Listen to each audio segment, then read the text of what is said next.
And I'm part of the Brooklyn Peace Coalition, which is a group of concerned citizens, Jews, Christians, Muslims, Hindus, agnostics, Palestinians, Americans, Israelis, you name it, who have coalesced together to work together at the municipal level to work for the safety and lasting peace in Palestine or Israel, which in the current context we believe is only possible through an immediate and permanent ceasefire, return of hostages, and transfer of massive aid to staunch the suffering of civilians in Gaza. We have seen so much death, trauma, suffering, and grief inflicted on Israelis and Palestinians over the past months. The horrific October 7th massacre and capture of innocent hostages, followed by the intense bombardment, immense bloodshed, loss of lives, and near devastation of every single day since in Gaza, are affecting so many of us here in this community. The war crimes inflicted by Hamas on October 7th and the campaign followed by Israel, which the International Court of Justice is investigating as plausible genocide, are a record low, not only to the Israeli-Palestinian relationships, but also within these communities proper. These events are bringing the concepts of power, oppression, resistance, human rights, self-determination, existence, and defense to their extreme manifestations.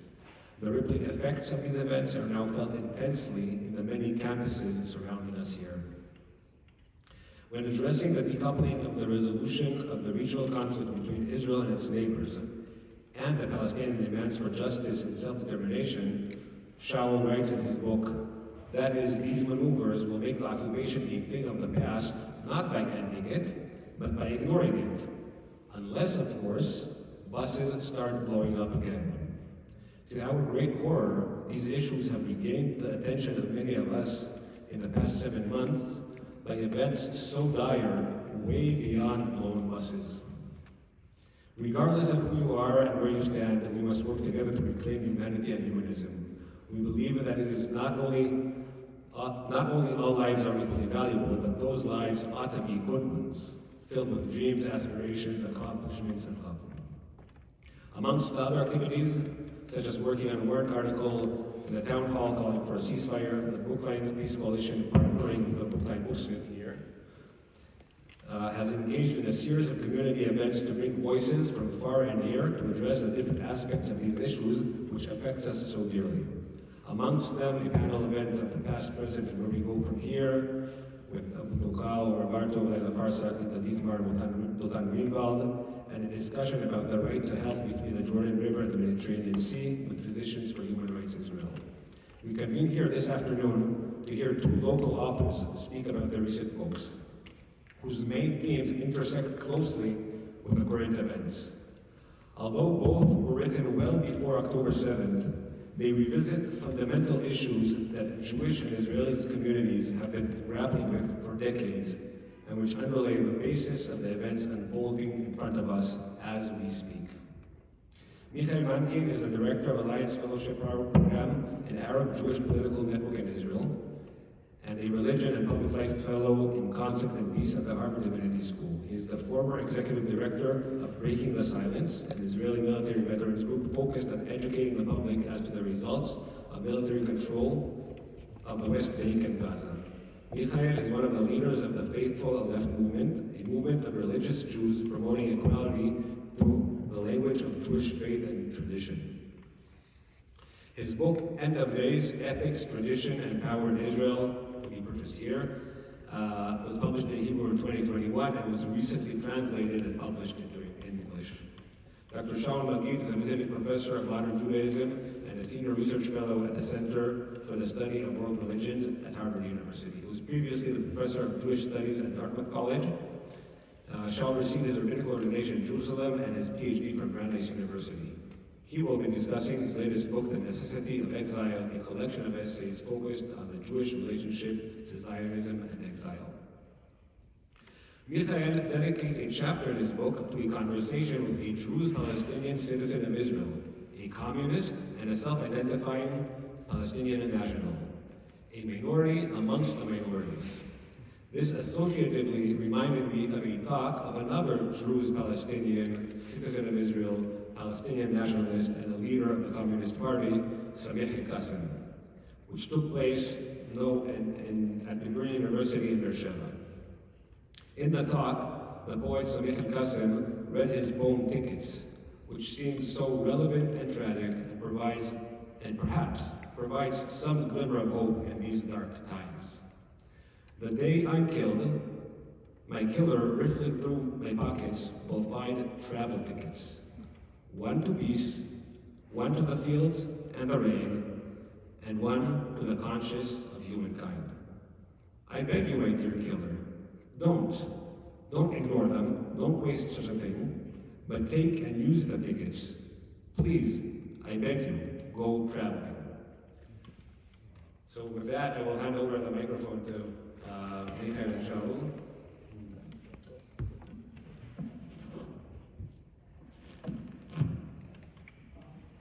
Okay. Hi. I think what we'll do is we'll maybe say a couple words and then maybe even open up to questions. I will say I have no idea who's like in front of me, where people are from, what interests them or what's bothering them, and what you're interested in hearing. So rather than speak at length, it's something that's of less interest to you. Maybe it would be better just to give a bit of an introduction and move it from there. Before I speak about the book, just a couple of thoughts.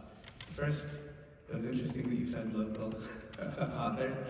I've been here we've been here, my family and I, for the last 8 months, really from the last day of September, so right before October 7th. We're here because my wife Yael has a postdoc at Harvard, and the family moved. The idea was supposed to be that it'll be a bit of a relaxing year, not to focus. So, and I'm going back next week. So this is my last week here, which is I've been back and forth a lot in the last couple of months, but it's still sort of very complicated emotionally. The second thing I will say that I'm an Israeli. If you're an Israeli, these last couple of weeks are spent just constantly refreshing the news, like on a minute by minute. Is there going to be a ceasefire? Isn't there going to be a ceasefire? There's just an incredible amount of tension, and when that tension goes on and that anxiety goes on for so long, there's suddenly you don't understand anymore sort of what you want, where you're coming from, where you want to go.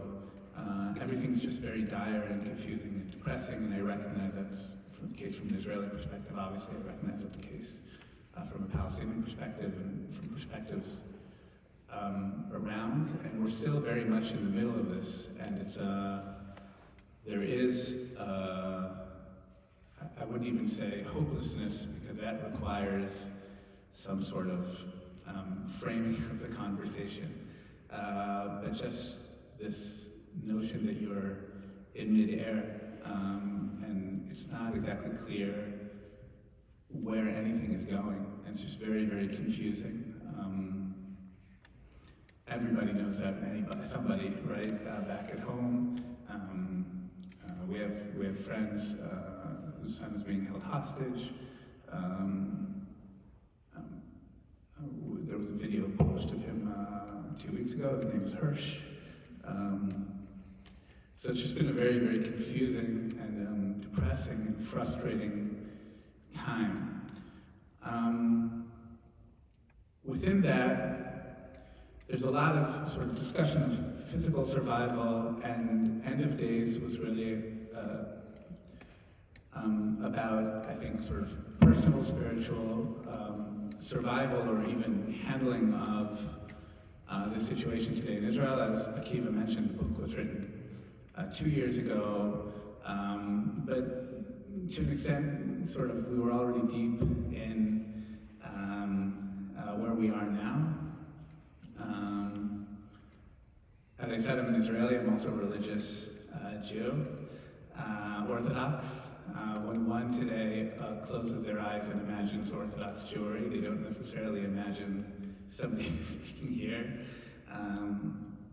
about humanism and about equality. Really the face of Orthodox religious Jewry has become one of aggression. So my frustration as somebody who lives in Israel and is deeply committed to my tradition is trying to understand what happened to the ethics of my community. How can it be that when we imagine our grandparents, we imagine a very specific type of humility, empathy, kindness, maybe I wouldn't say necessarily pacifism, but deep skepticism of power and violence, and what happened over the last years that basically changed how religious Jews many times see themselves, or at least in terms of the political leadership.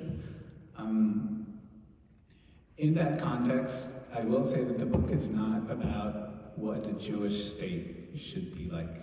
I don't have anything I feel interesting to add to that conversation. I'd like, so long as there are states, I'd like them to behave democratically.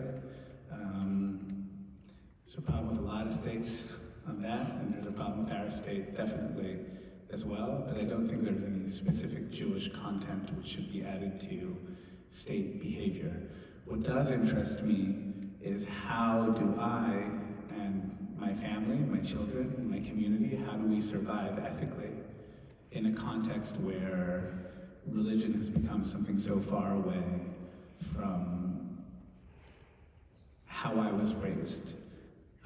So the book is really an attempt to try to talk about that. I do have my political opinions. I'm a very political person, and the book is a political book, but I think politics, moral politics, need to start from a strong ethical foundation, and ethics is work.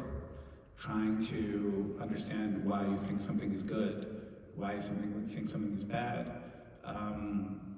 It's definitely, from an activist perspective, is something that requires serious meditation. So I've had a tremendous privilege, and with this I'll end, I've had tremendous privilege to be in anti-occupation organizations over the last 20 years. I really hope that I'll be able to do that sort of for my whole career. It's, for anybody whose temperament is into that kind of thing, it's, I think, a really healthy way to live. That being said, I think we don't think enough about the ethical foundations of our work.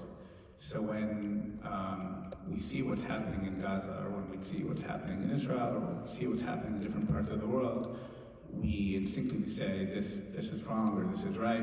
A lot of times we use terminology of international law to explain why we think things are right or think things are wrong. But I think it's really important to ask, why is the suffering of others, why does the suffering of others bother me? What do I need to do about that? What does my tradition think about the suffering of non-Jews?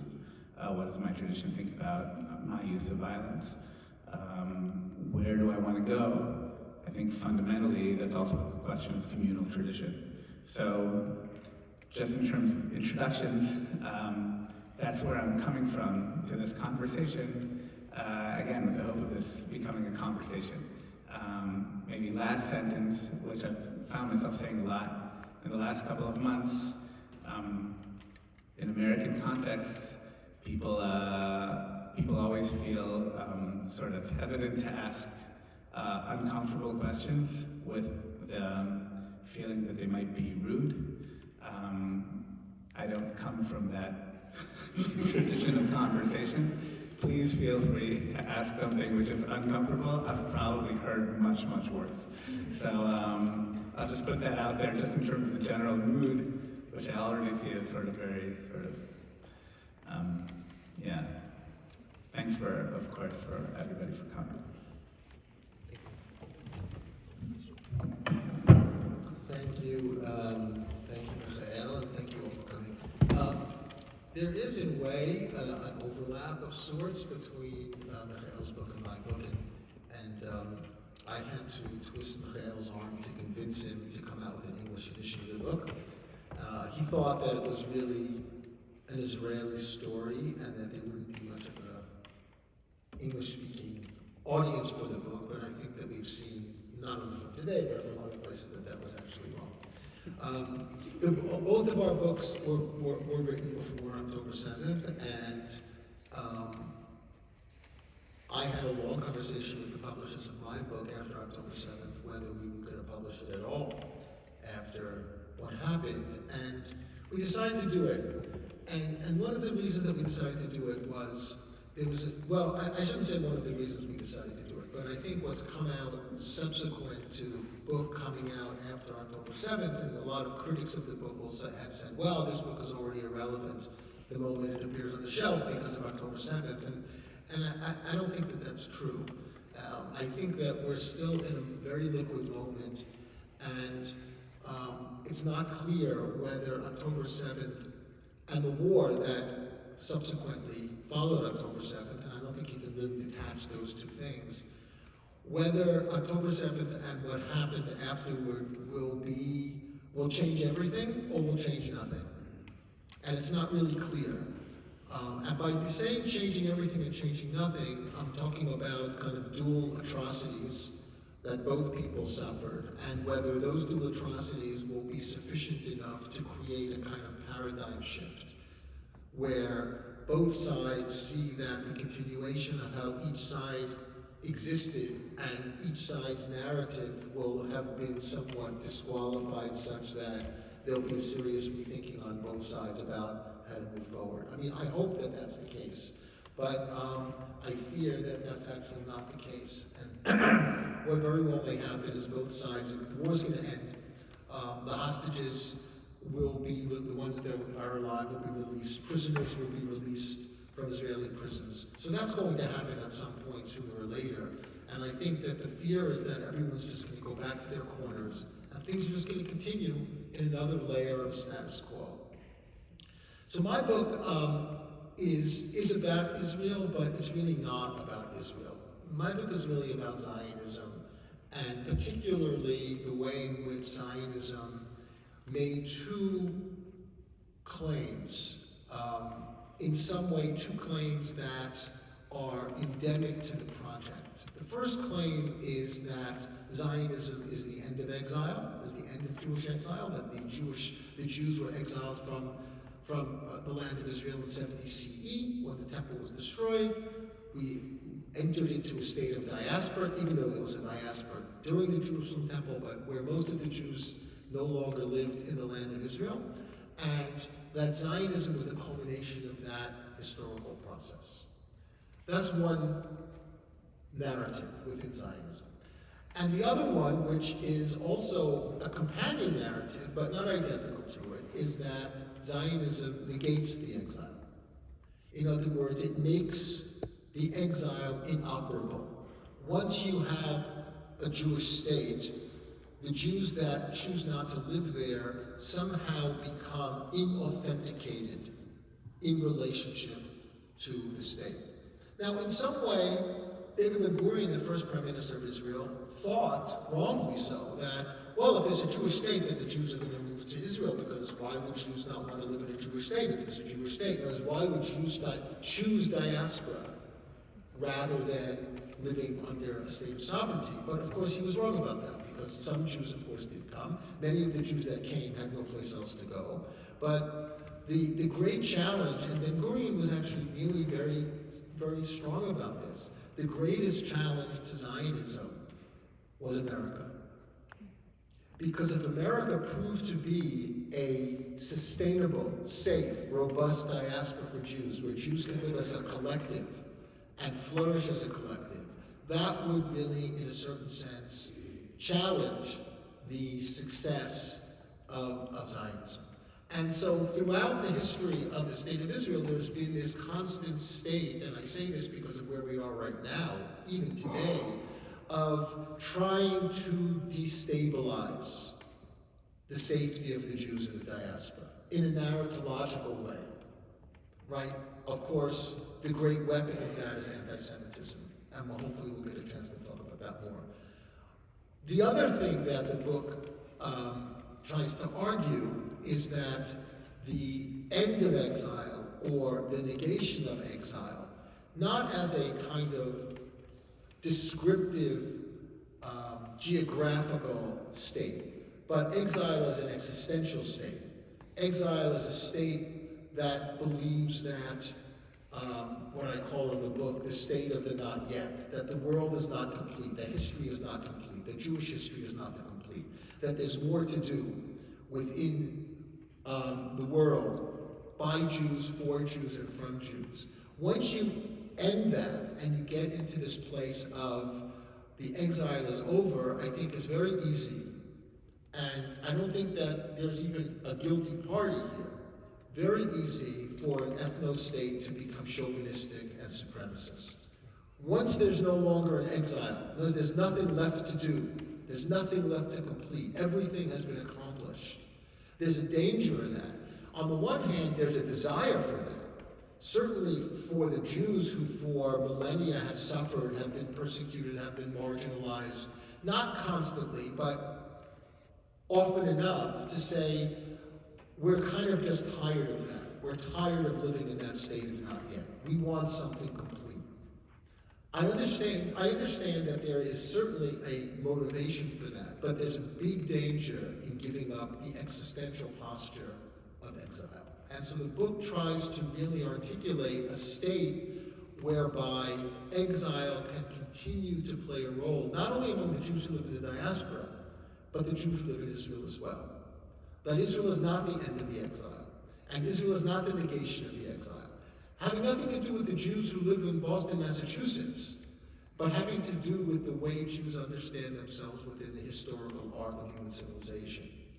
And I tried to basically make the claim, and here I'll end, that for a lot of people, for a lot of Zionists on the left, liberal Zionists or people who see themselves on the left, the problems that Israel faces, or as it has faced certainly since the November 2023 elections, but even before, was we have to get back to some form of humanistic, liberal Zionism.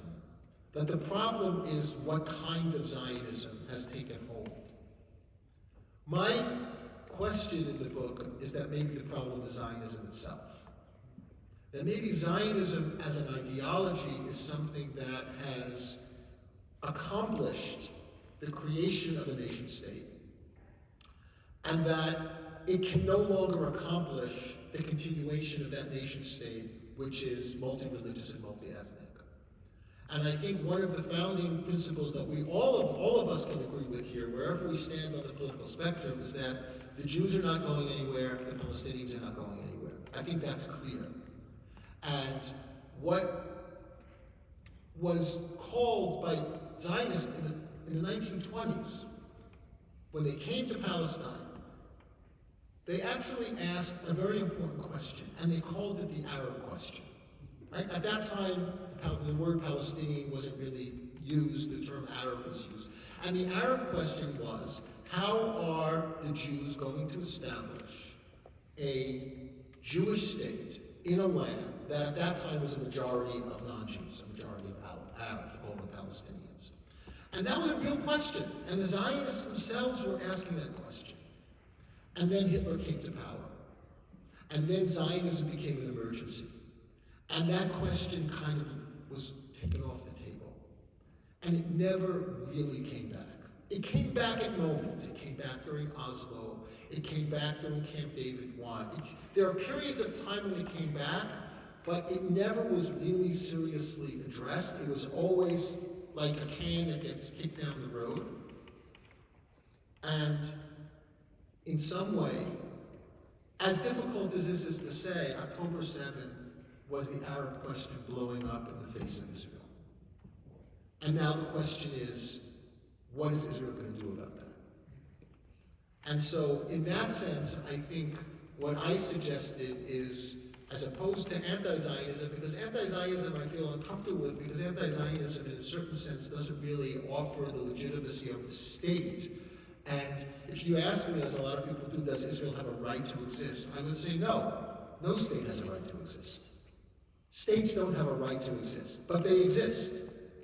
And their existence is something that can't be denied, or shouldn't be denied.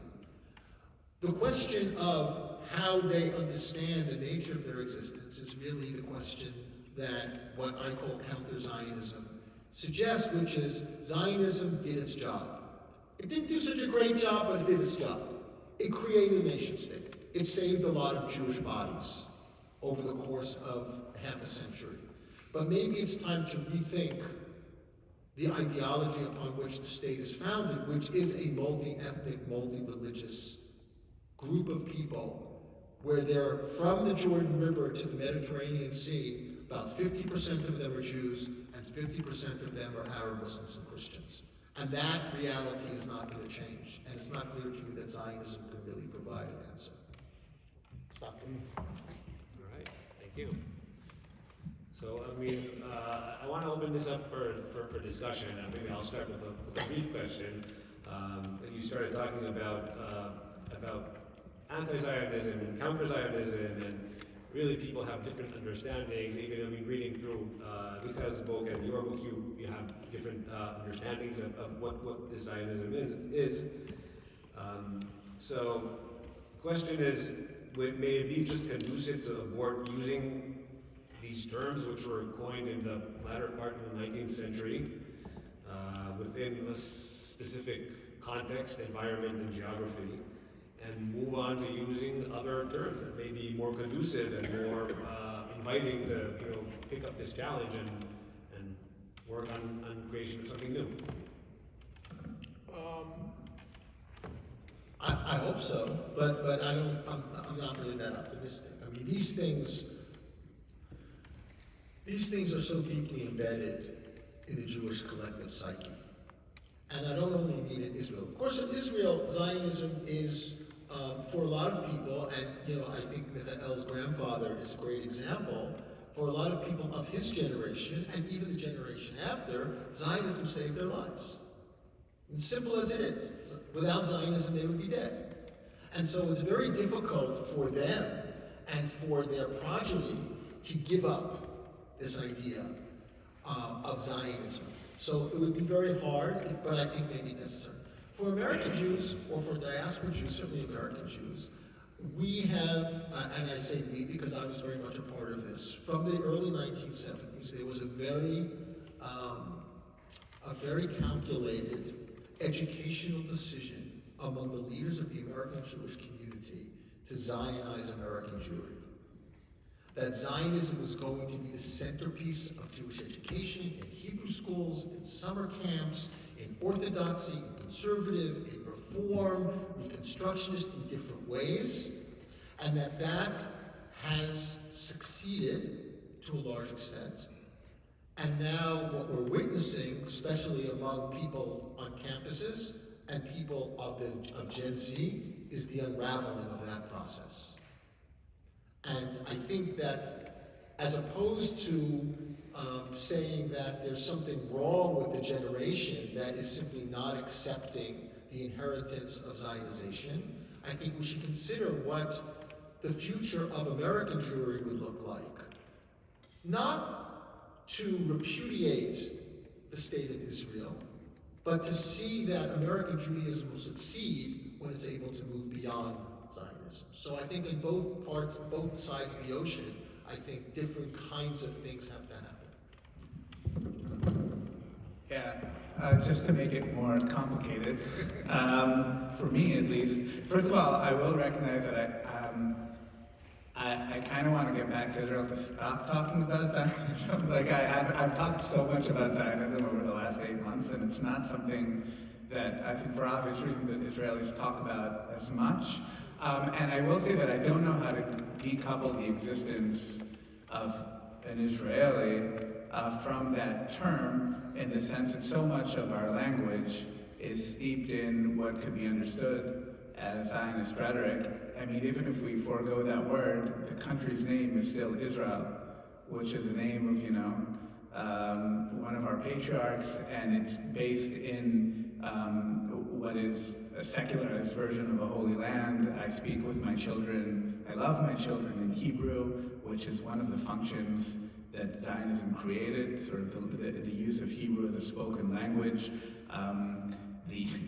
Our parliament is called Knesset, which literally means sort of the organization of the Jewish people in a more sort of holy, non-secularized term. So the challenges of sort of decoupling the ideology from, in an Israeli context, from the state is really, really hard.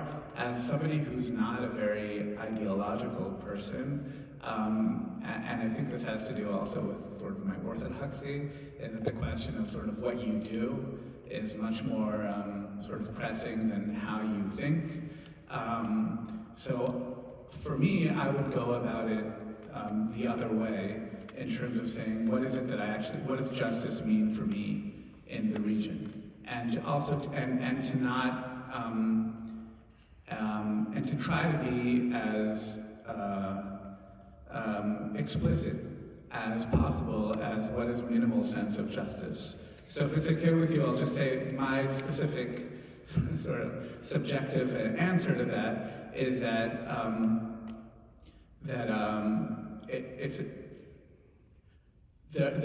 both peoples in our region, I think, have the current political right to collective self-determination. But besides that, nothing else.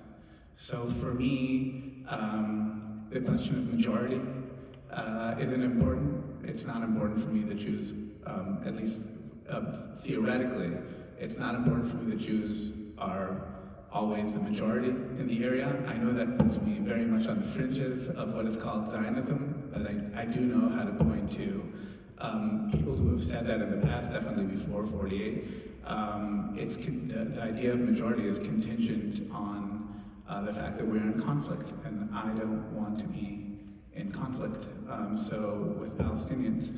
But it's not only the question of rights and equality, it's also the question of historical ownership. So I think that a just Zionist position also recognizes the right of return for Palestinians. It can't be that this place is perceived, that Israel is perceived as a place which is my birthright, but not the birthright of people who are indigenous to the area. I don't see those two points as negating self-determination, but I do think that self-determination can't negate those 2 points. Of course, beyond that, everybody is subject to the same equality and dignity, whether that's in a two-state framework or a confederative framework or a federative framework or a binational framework. It doesn't really, that is more of an issue of policy. In terms of the ideology, I don't want to be worth anything more or less than anybody who lives in the area that I live. And maybe lastly, I would say about that,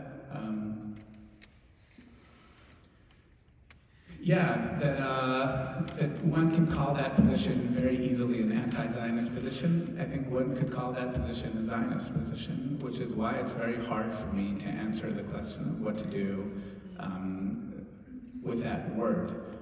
What is really important for me is that we perceive the fact that two peoples are living in the same land not as a compromise, but as something that we should be striving for. I think a lot of times what happens in the camp that I sort of operate in is that we either think or we project outwardly that they're the radicals who want everything to themselves, but we prefer compromise. I really don't like that word in the context of two peoples, because when you compromise, when you're saying what you believe is a compromise, so the minute something happens, you revert back to your original assumption, and the original assumption, therefore, is suggested that there's only place for one peoples.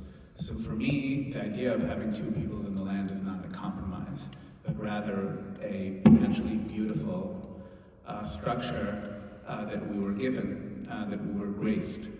with, and we have the ability to manifest the notion of sharing a land with others and not compromising with them over it. So that is the ethical understanding and the national understanding that I come from. I'm fine with calling that Zionist. I'm fine with calling that non-Zionist. It doesn't really matter to me as an Israeli because I recognize the fact that I'm a person of heightened privileges in the place where I live because of a political structure which I belong to. So suggesting that I'm not part of that structure doesn't really give anything to anybody. I'm still part of that structure. So I'd rather be part of that structure and try to direct it to the way that I believe and have others determine whether I fit in or don't fit in, but rather try to do my work within those guidelines. That being said, I think that's perhaps the only sort of difference, and it's a difference between sort of where we're coming from. But I recognize that for American Jews, or for Jews in the world, there are in a way less and more options on that question, and that's just sort of the difference of positionality, not necessarily the difference of content. Right. Yeah. So we want to sort of open this up to your questions, have this more as a conversation. Can everyone hear? Okay. So maybe, yeah, so then we don't have to pass the microphone out, and we can stand up so My response is that why don't you call it, instead of Zionism, call it humanitarianism, so that, we're not so, Zionism becomes so negative for both people who are Jewish and aren't Jewish in a sense, if you know what I mean. Yeah. Because some of my Jewish, you need a mic. I'll say the question. I'll respond to Some the of question my back. fellow Jewish people think because I'm at the point where I want to have equality for both, I'm anti-Semitic and anti-Zionistic, and I don't feel comfortable with that. Sure. So I'm trying to grapple with, well, what do I call myself then? I think I'm a humanitarian instead of having those divisions. That's just my response. I also want to say that you remind me of my Zaidi. I do. And my Zaidi, I felt, was like you, who said to be a good Jew is to have a moral compass, and he was Orthodox too, but I truly in my heart can't believe that he would support this now, because he said to be a good Jew is to be a good person, and that's putting yourself in someone else's shoes and, coming together. So I like you. I'm just going to end with the last sentence was that we like each other. So that's it. No, I think the question is about words and about terminologies being sort of why even use this word, yes, Zionism or no Zionism. I think I think the brief answer is, first of all, these words do hold more than the humanitarian word in the sense of questions of not only questions of national orientation, but also of history and of culture, and also, as Shaul mentioned, I need to be thankful for a lot of what this project, which a lot of the book is hypercritical of. I need to be thankful for a lot of what this national project gave my family. And I want to be conscious, so that's one. And two, I think anybody who's ever done political organizing knows that the first thing in political organizing is to be part of the community that you're trying to organize. So to sit in a community and say, first of all, I reject all your conceptual understandings of the frameworks in which you live, and I think they're they're hurtful. It's not a good way to do conversations. And I'd rather, for me, sort of bite that bullet and operate in that space, which is more difficult for me than to sit outside of the community. Again, another orthodox thing to say.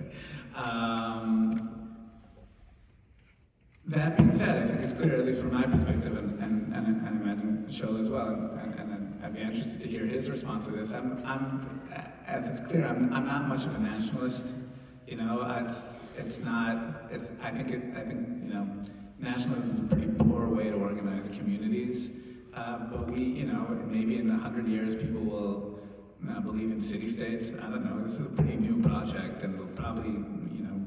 So I'm oriented enough in my Jewish tradition to know that every time there's a type of power, rabbinic tradition explains why that type of power is the right power from rabbinic. So I'm aware of that.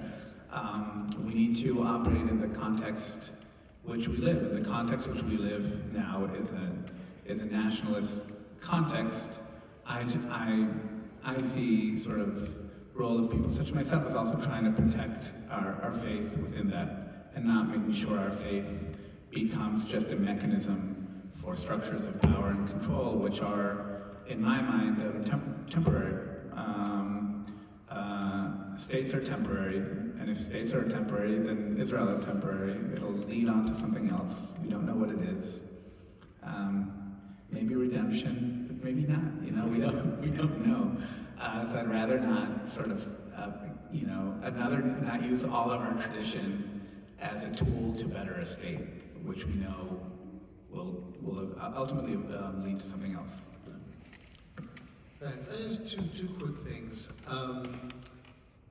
In the early 20th century, in his book *The Soul of Black Folk*, W.E.B. Du Bois, in trying to describe what blackness means in America, said the question is that black people in America in the early 20th century had to always face was, what is it like to be the problem? And I think that one way of translating that into the contemporary reality in Israel-Palestine for the Palestinian is, what is it like to be the enemy? And that is for a variety of reasons where we are. Was it inevitable that this is where the place we're going to be? And who's at fault? It really kind of doesn't matter. So I have one just anecdote that I think captures what I wanted to say. Ahmad Tibi, who was, until he retired, the longest-standing parliamentarian in the Israeli parliament, an Arab Israeli or Palestinian Israeli, as they like to be called, as Palestinian Israelis like to be called today, got up at some meeting. I don't know if it was in the Knesset Plenum or it was some other meeting, and he faced his mostly Jewish, colleagues and said, I'm a Palestinian, my family has lived here for generations. I'm also an Israeli citizen, and I'm a member of the Israeli parliament. So you tell me how I'm supposed to sing the Israeli national anthem. Because the Israeli national anthem, Hatikva, it doesn't only exclude me, it erases me. The song itself erases me. I mean, it's a great question because it's something very practical, right? It's something that is all Israeli school children learn. It's something that's said in synagogues and summer camps in America, all around the world, to sing Hatikva. It's very emotional for Jews because it speaks of a 2,000-year desire and yearning to return to the homeland. How does a Palestinian Israeli citizen sing that song? There's no answer to that. It's self-denial for a Palestinian Israeli to sing Hatikva. Not only doesn't it mention them, it's about replacement. And we talk about replacement theology and replacement, in the American white nationalism. It is a replacement ideology. And I think this thing that was called the Arab question back in the 20s, I think the Zionists knew that was a problem. But again, they thought that the problem was going to solve itself. And this is the second mistake that Ben Gurion makes. The first mistake that Ben Gurion makes is he thought the Jews would come. The second mistake that Ben Gurion makes is he thought the Arabs would leave. Because why would an Arab want to live in a Jewish country? Because they could live in all these other Arab countries. But of course, that is a total Orientalist view of the world, right? The person living in Morocco and the person living in Iraq, they don't really have anything to do with each other. They may speak the same language, they may have the same religion, but the idea that there is the Arab world, that somehow one whole, right, kind of like seamless place, was an Orientalist way of thinking that Zionists adopted from Europe. That's how Europe saw it. That was what colonialism was in some way. And so when Ben Gurion said, yeah, of course, why would an Arab in Palestine not just go to Egypt or Transjordan or Lebanon or Iraq? And the reason, of course, we know is obvious, because they were Palestinians, because they already had a national identity, an inchoate national identity. And I think part of the irony that we're living with is that the Palestinians actually learned from the Zionists to create a national identity, which they began doing, according to Raki Khalidi, not after 1948, but at the same time Zionism was beginning in the early 20th century. Those people living in Palestine began to develop a national consciousness. And what you end up having is two national collectives clashing with each other, one getting the support of most of the world and dominating the other. And that becomes the history, that becomes the story of that place from the founding of the state in 1948 until the present. And we haven't figured out a way out of that. Now, is Zionism the culprit? I don't know. Maybe you can argue, and Mikhael could say, yeah, I can be a binationalist, I can be a Zionist, I don't believe in a culture of domination. Okay, I mean, at some point we're just playing with nomenclature, and that's fine. But I think there's so much weight on the idea that I would say that Chaim Gans, historian of Zionism, has this notion of what he calls proprietary Zionism. And that is, most Zionist ideology begins with the principle. And this is the Zionist ideology that goes way to the left, maybe not as left as Mikhael, but pretty close, which is that land between the Jordan River and the Mediterranean Sea belongs to the Jews. And then the Jews will decide if they want to give a piece of it to someone else. That's the proprietary nature of the project. And I think that, for me, is where the problem begins. And if we can create a Zionism that can overcome that problem, fine, I'm open to that. Actually,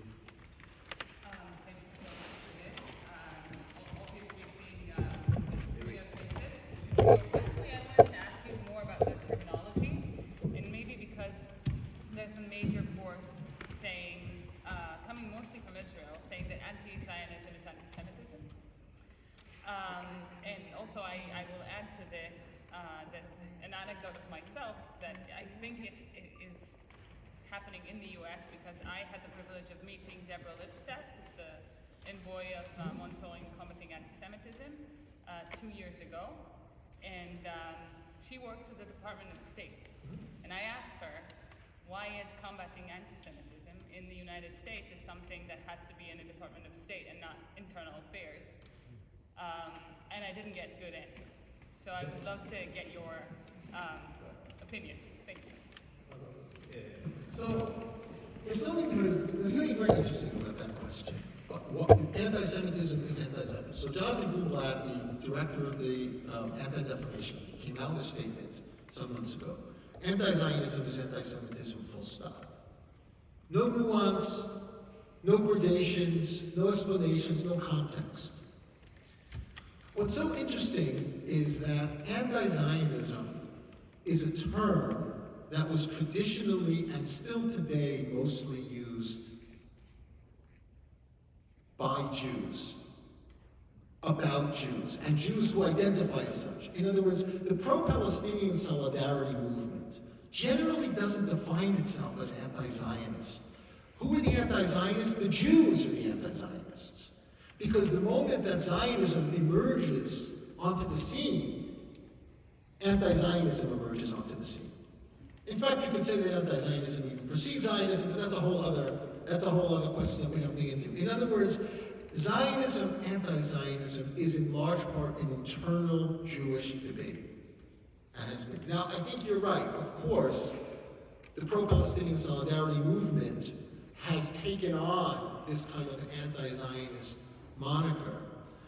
But what Greenblatt did, and I will say, Congress passing the IHRA resolution just last week, I think was a terrible mistake.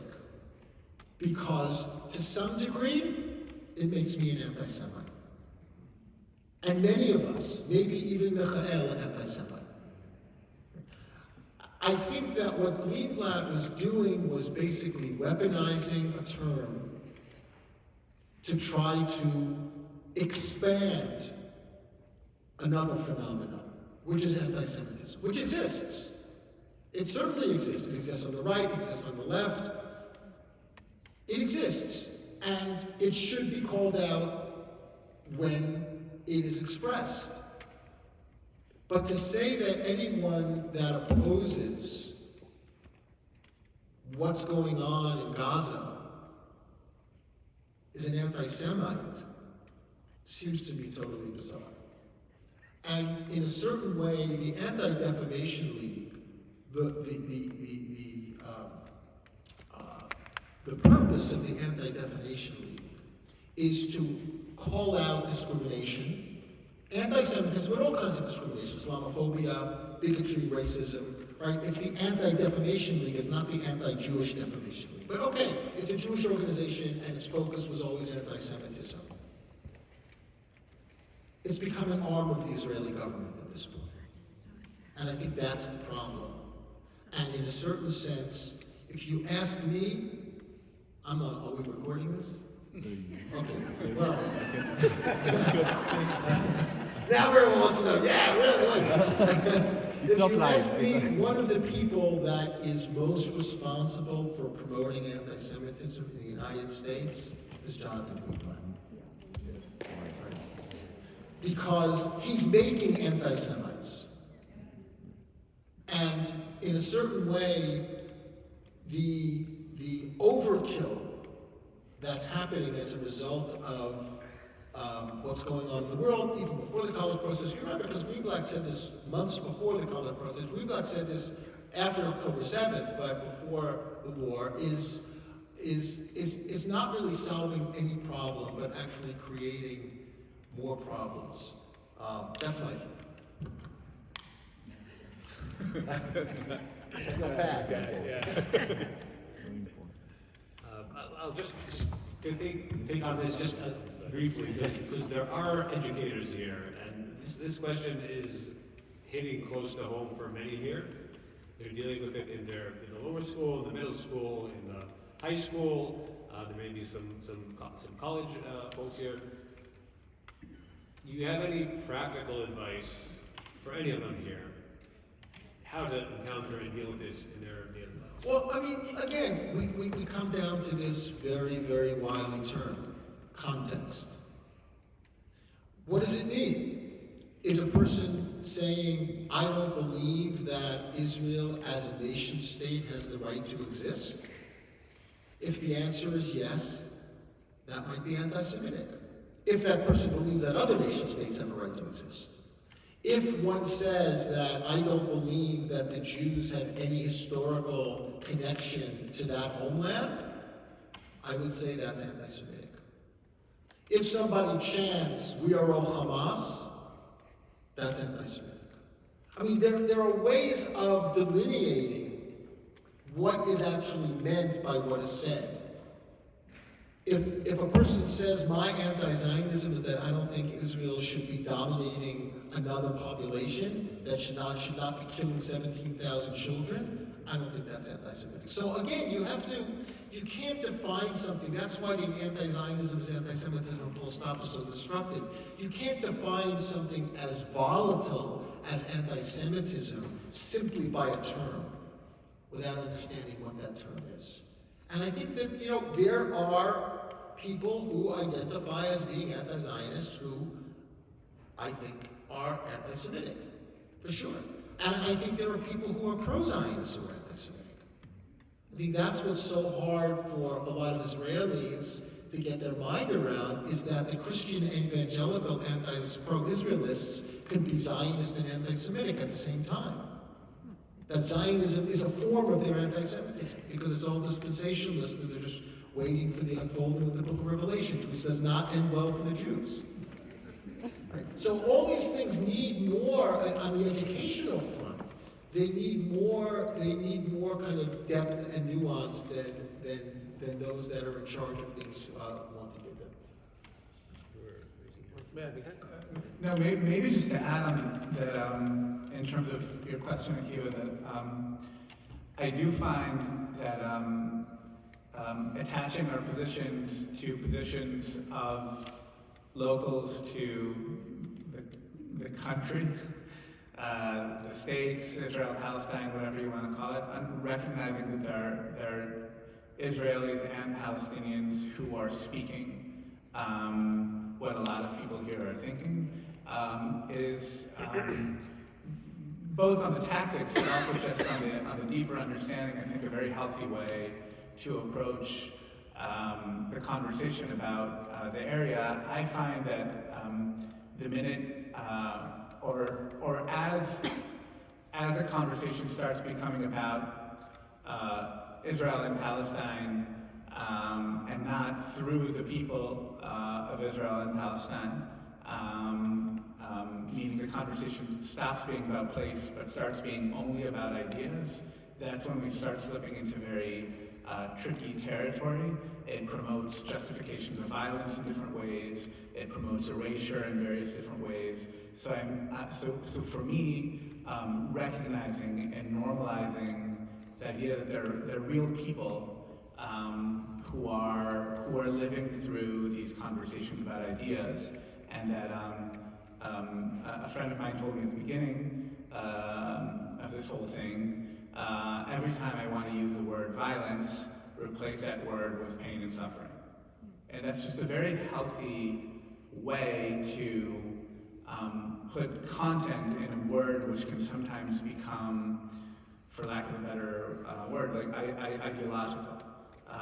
So whenever I say, is violence justified because ABC, what I'm really saying is is pain and suffering for real people justified because of so-and-so.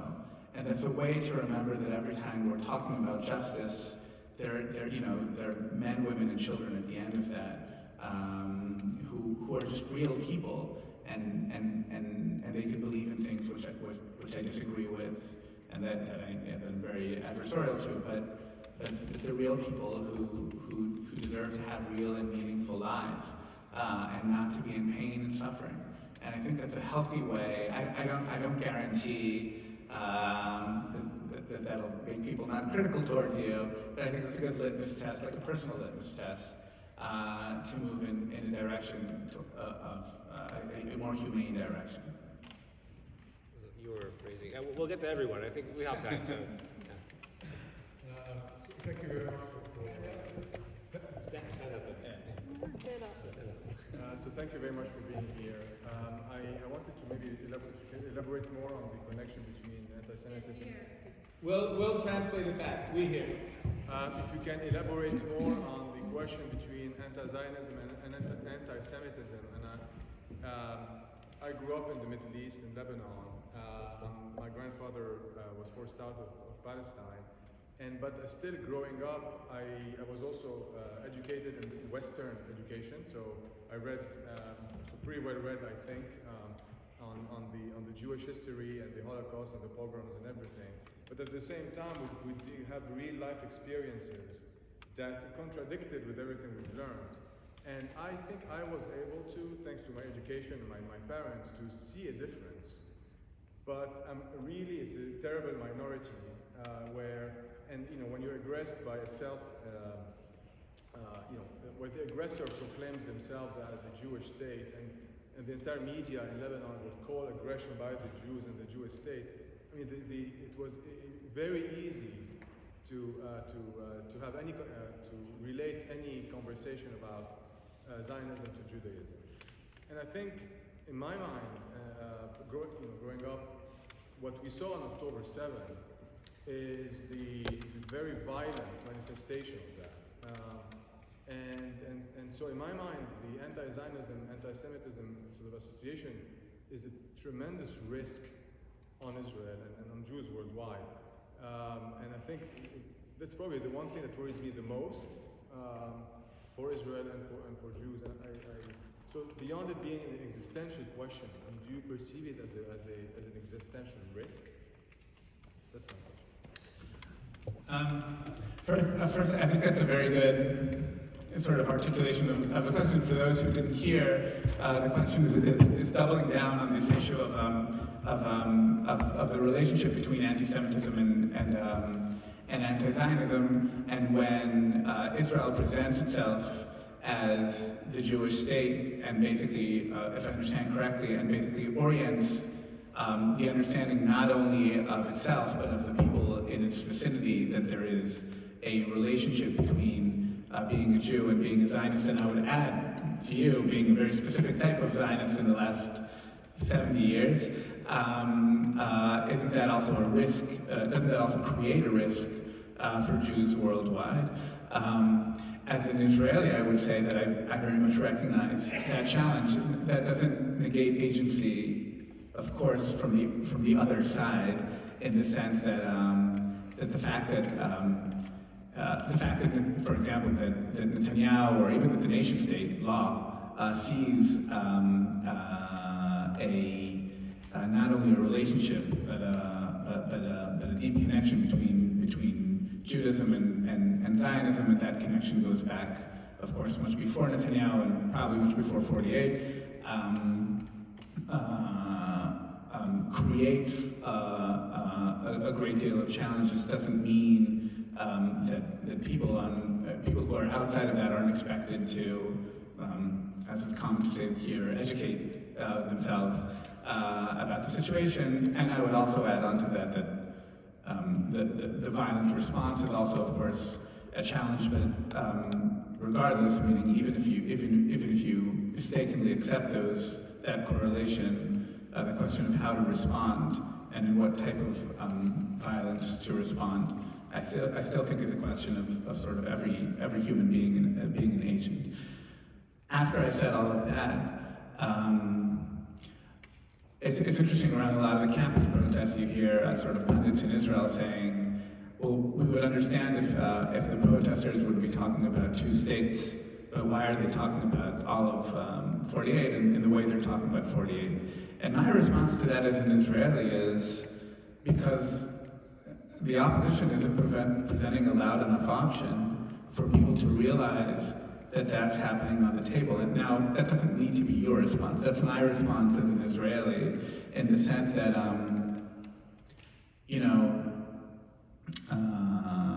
we had these protests now for a year prior to the 7th, about the reforms, and I was very active in these protests, and I think those protests are very important.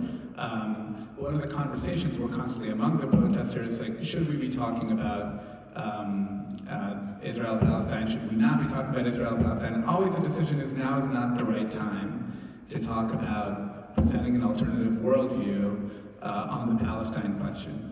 So if always is not the right time, and I'm saying this also too, I imagine that there are Israelis here. If always is not the right time to talk about Palestinians, we shouldn't be surprised that when something happens, people don't recognize that we're an option.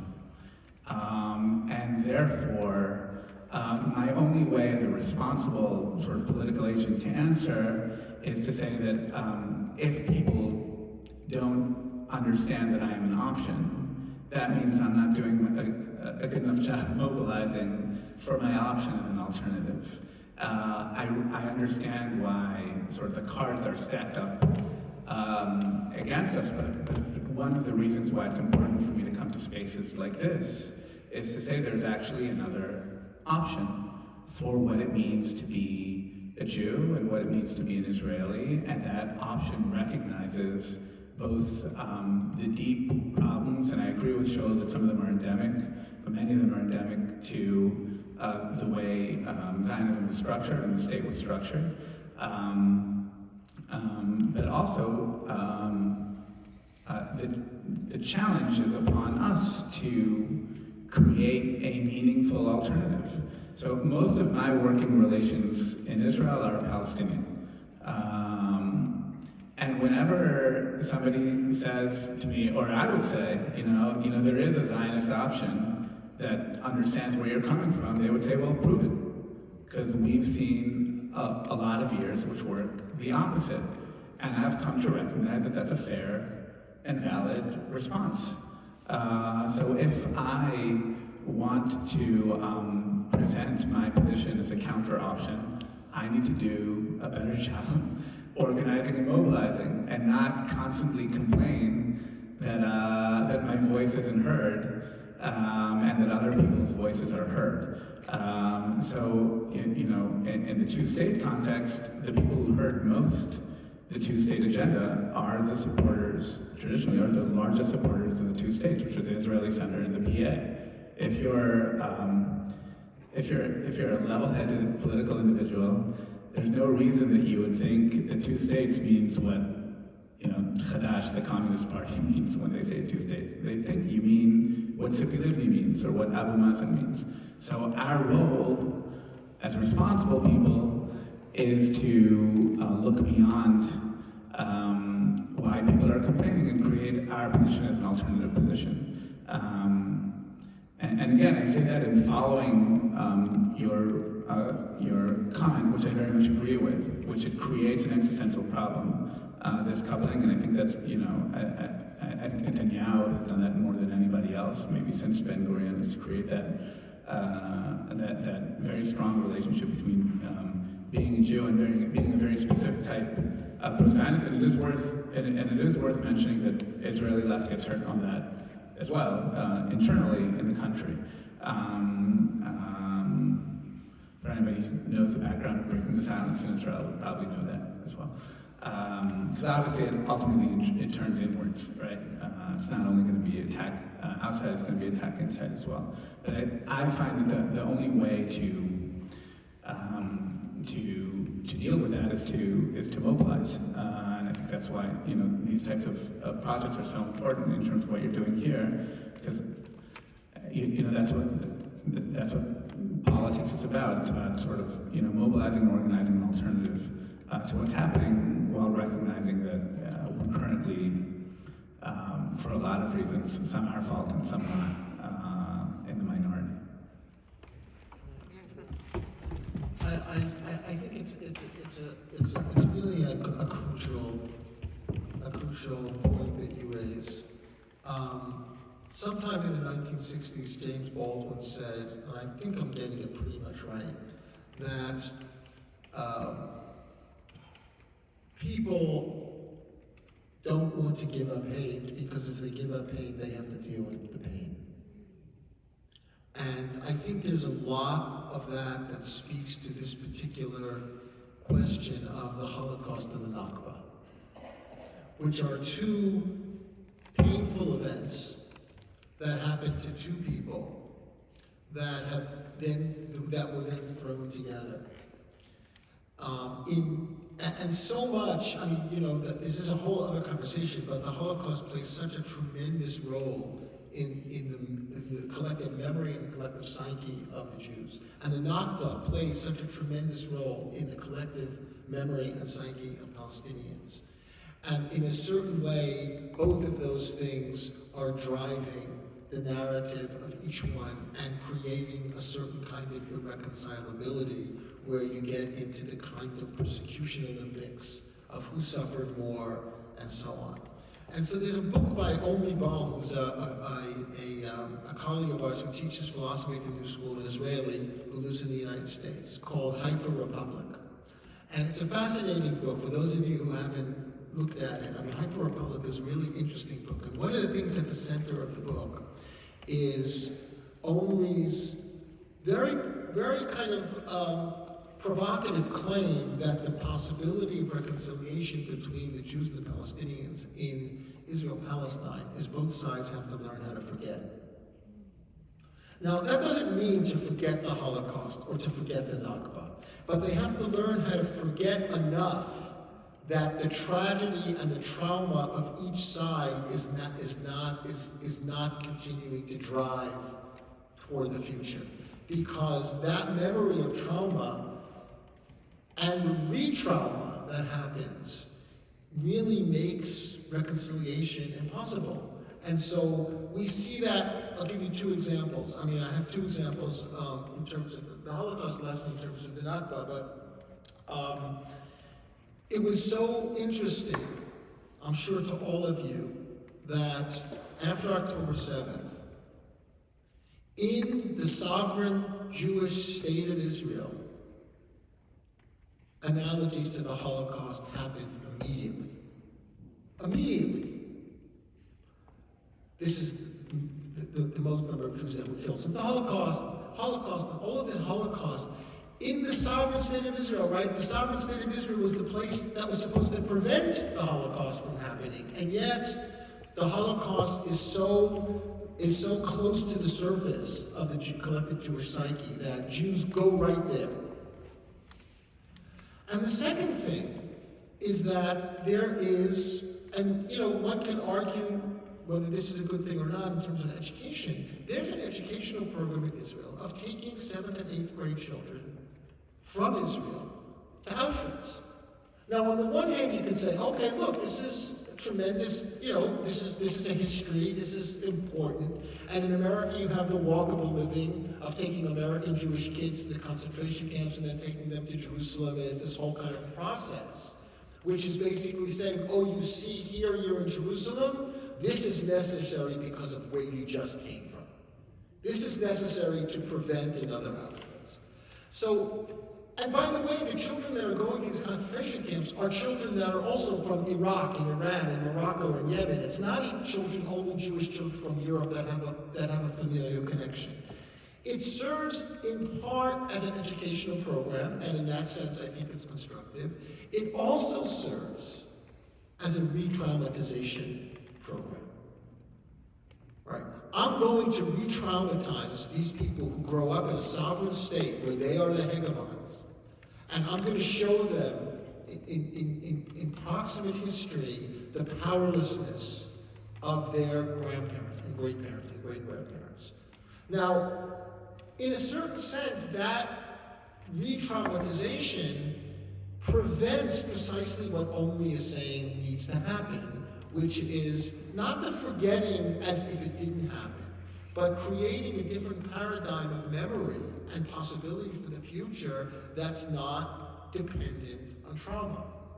And the same thing is true of Palestinians in the Nakba. Not to take anything away from what that was, but what that was will never produce something that we would call coexistence, because it's really generated by trauma. So I think and one of the things that's so interesting about those of us, and I spent 10 years living in Israel, also Israeli citizen, is that it is a place of trauma.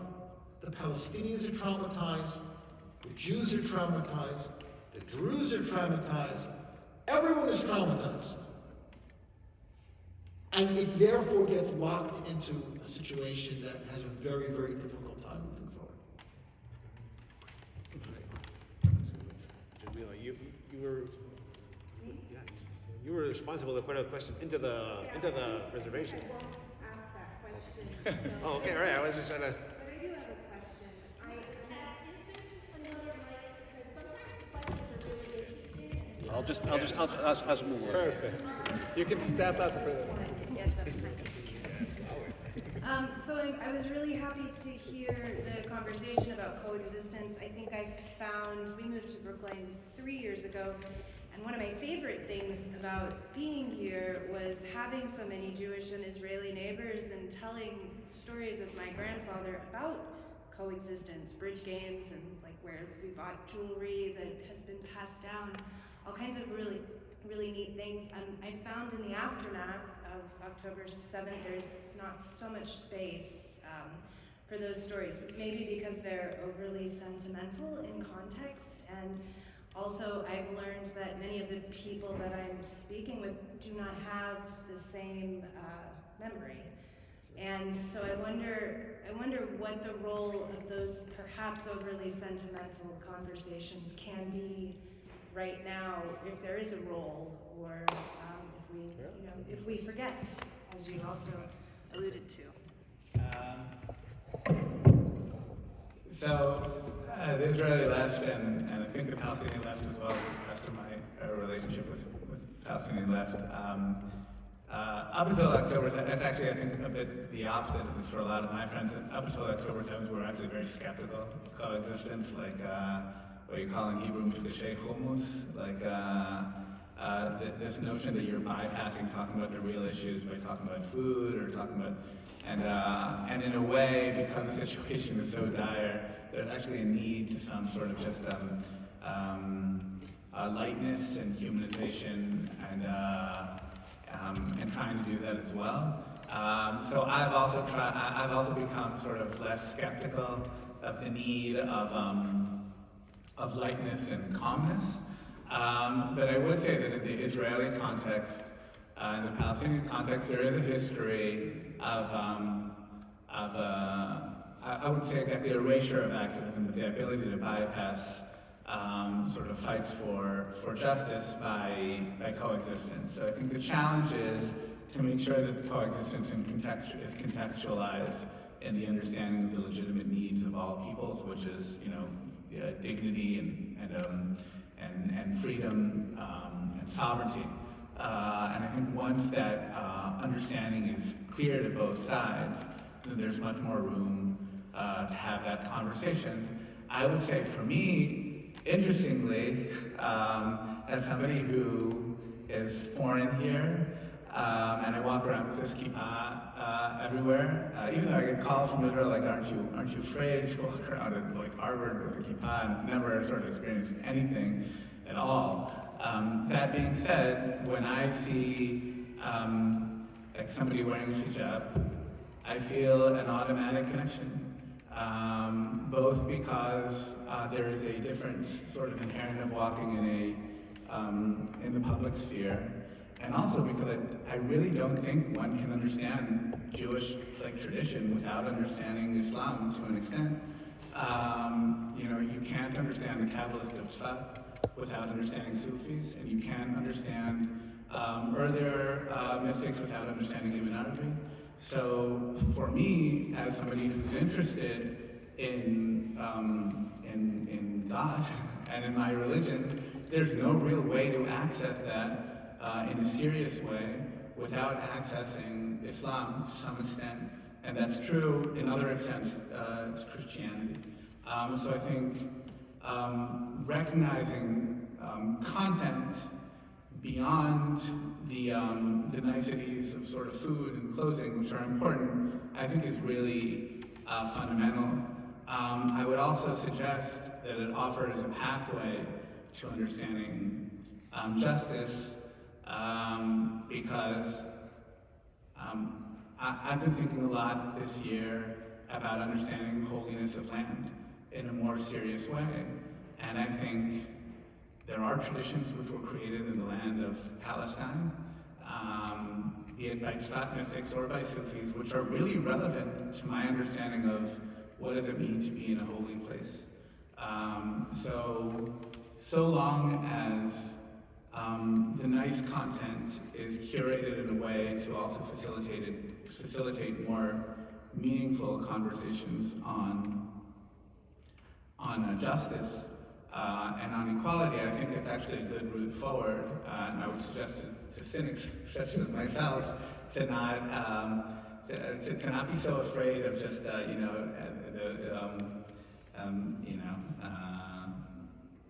and eating hummus.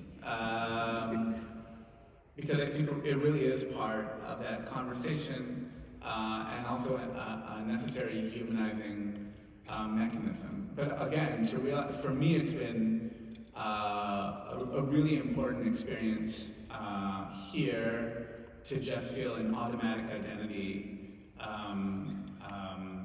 with seeing Muslims in the street and saying, oh, they're on their way to prayer. I'm on my way to prayer. There's a difference there which creates a relationship and also, I think, allows me to feel their feeling of otherness in the context of living in a place which is very welcoming here, but still a bit different than what I'm used to.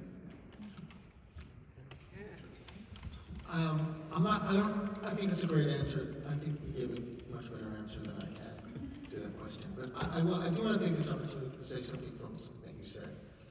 I know this is the Boston Peace Coalition. I assume that some of us see themselves on the left. I certainly do. I know Mikhael does. And I want to really state for the record that the left, to my mind, made a critical error after October 7th. And that is that it wasn't able, for a variety of reasons, to unequivocally condemn what happened. Unequivocally. No matter where you are, no matter where you stand, the root cause may go back to 1948, it might go back to 1917, but to basically say to murder 1,200 people is wrong. Critical. I think that it hasn't yet recovered from that. I think we can recover from that. We can, as speaking on the left, I don't know, everybody might not feel this way, we can condemn mass murder and still see ourselves as pro-Palestinian, as part of the pro-Palestinian solidarity movement. I was at a conference, and I was on a panel Israel-Palestine. It was planned before October 7th. 150 people, academic conference. I think it was San Antonio, Texas. Most of the audience were Arab American, probably not all, but a lot of them. And the woman who was a Muslim Arab American began the panel by saying, I want you to listen to the language. I want to first condemn the violence that happened on October 7th and the genocide that's happening in Gaza.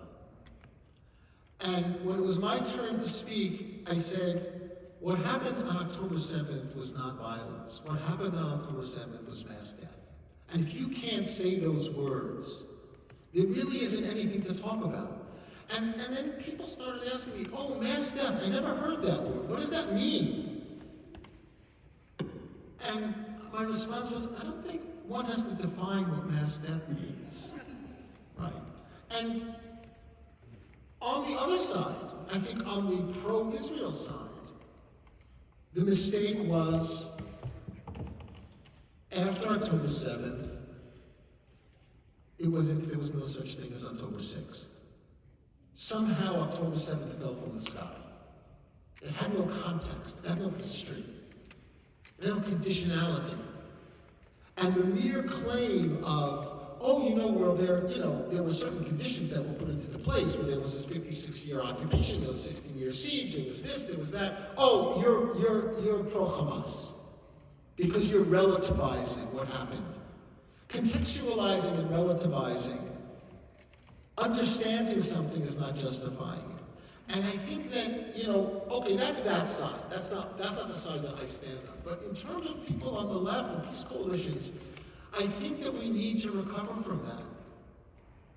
I heard someone on the radio today who was part of one of the student protests, who signed the letter to one of the Harvard letters that came out on October 8th by those 30 groups that said that the entire fault of October 7th was the Israelis and not Hamas.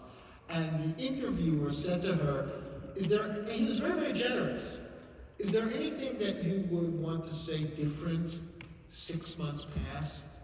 And she said no. Because the importance is not the violence, the importance is the root cause of the violence.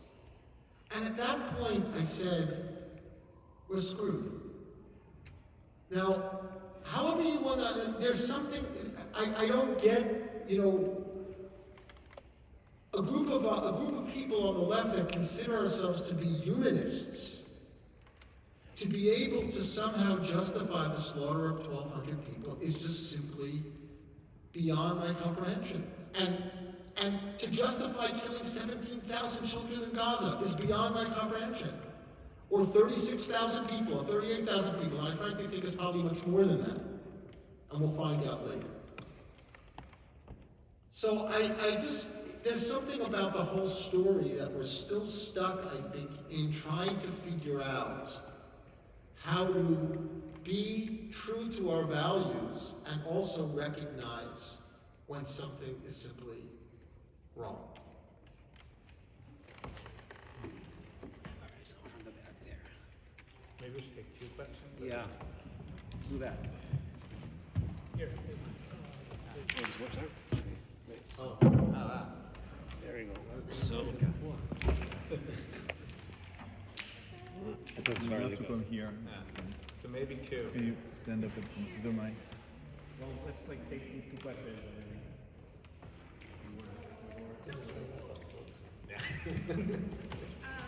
All the answers Mikhael mentioned a little at the beginning about how he's not particularly attached to a Jewish majority state. And I wanted to return to that for a minute just because what I hear from my relatives so often is that without a Jewish majority state, that there can be no Jewish safety throughout the world. And I think many of those same relatives actually really do recognize the subjugation of Palestinians and the immorality of the occupation, but would expect it indefinitely if it meant what they consider to be Jewish safety, having a majority state. So I wanted to return to counter-Zionist or anti-Zionist responses within Judaism and to hear a little about how Jews themselves have tried to answer this question of how do we ensure our collective safety in the world beyond having an ethnic majority state. What would that look like?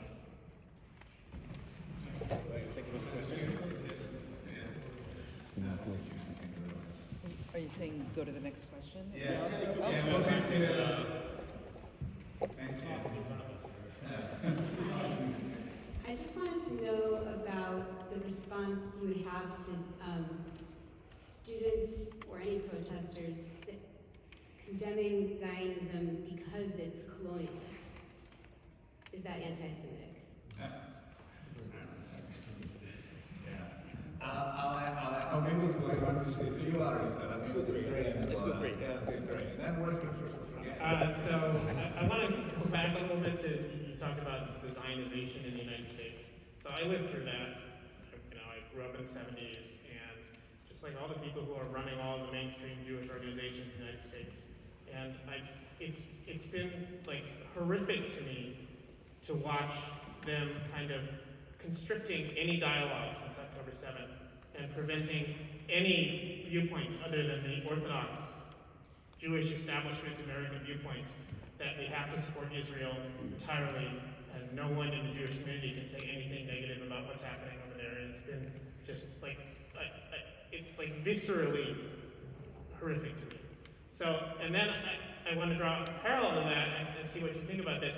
I have a friend in Israel who was a Shaul Magid, like she was like a serious lefty, and I had a conversation with her a couple months ago in which she said to me, and these are basically her words, it's become clear at this point that we have to destroy all of Gaza in order to be safe. And I sent her back an email after that, which she hasn't replied to, and she may no longer be a friend as a result of that. But I mean, I see a similar orthodoxy playing out here in the United States and there in Israel, where, I mean, like, there is no room for heterogeneity of thought about what to do and about what the situation is. And I'd like to get your thoughts on, I'm sort of hopeless about it, so maybe you can give me some hope, I guess. I just want to briefly connect the first part of the first question and the last question in the sense that I think the need for majority is contingent on a state of threat. Meaning I understand why people say so long as there's conflict, we need to make sure we have numbers and so on. But the idea that majority is not contingent on threat and is basically succumbing to the idea that we will be in always in permanent war with the people who live with us in our land. So the reason I'm putting a question mark on majority is not because I don't understand why people are fearful, but rather if the notion of being a majority becomes endemic or synonymous with the notion of being sovereign, it really means that we can't envision or imagine a time where we're not going to be in war with each other. And the problem with not being able to imagine a time where we're not going to be in war with each other creates identity that doesn't only respond to identity. So when people today say we can't be safe unless we destroy Gaza, for me, that's a continuation of the same logic. Now, I very much want to live in Israel.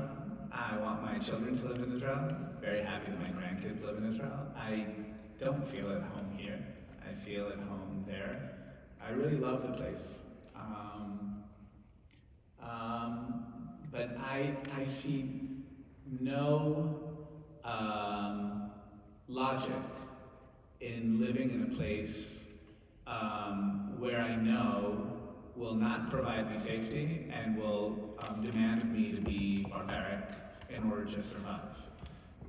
And the reason I am returning to Israel next week, well, first my daughter is she's 16 and she's there, and our life is there, and I want to be there, but also because I see an option where this moves in a different direction.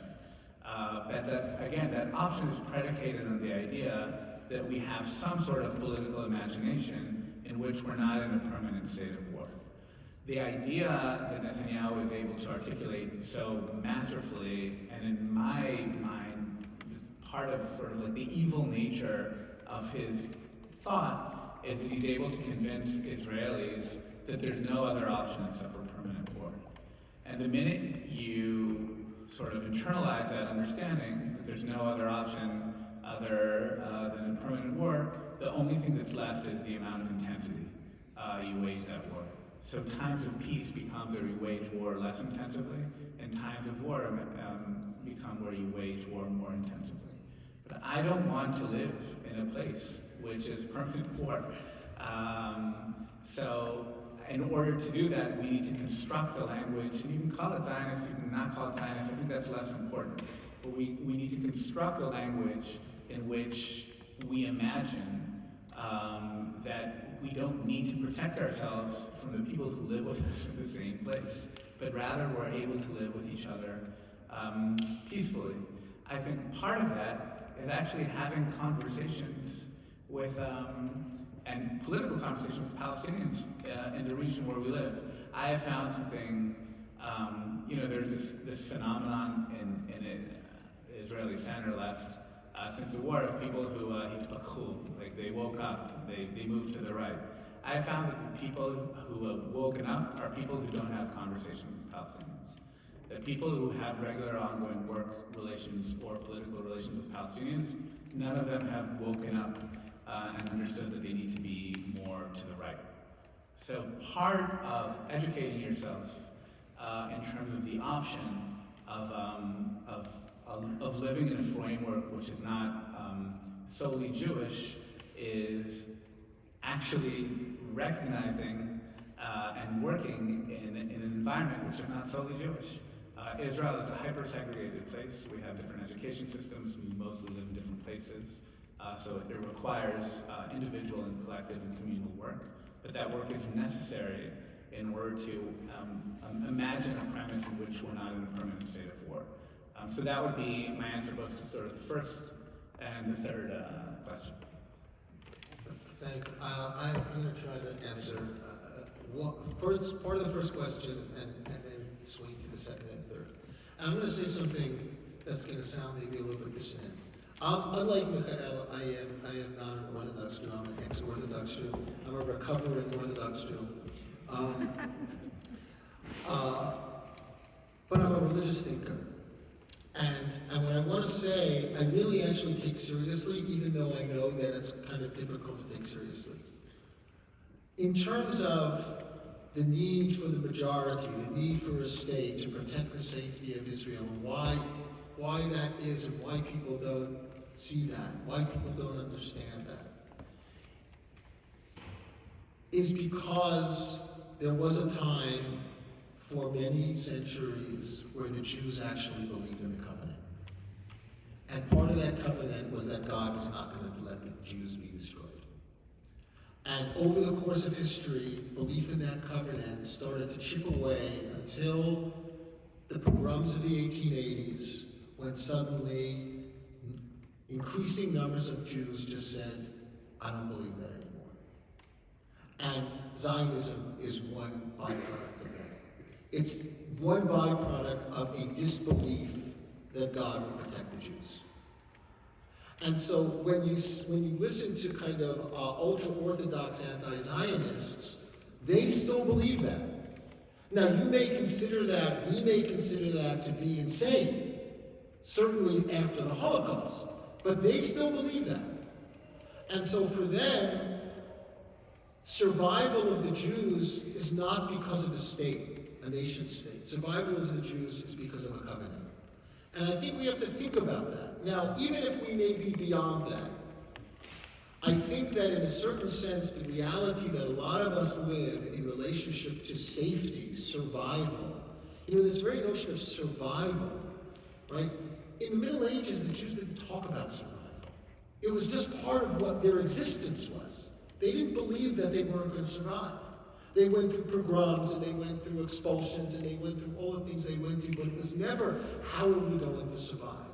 That's a modern phenomenon.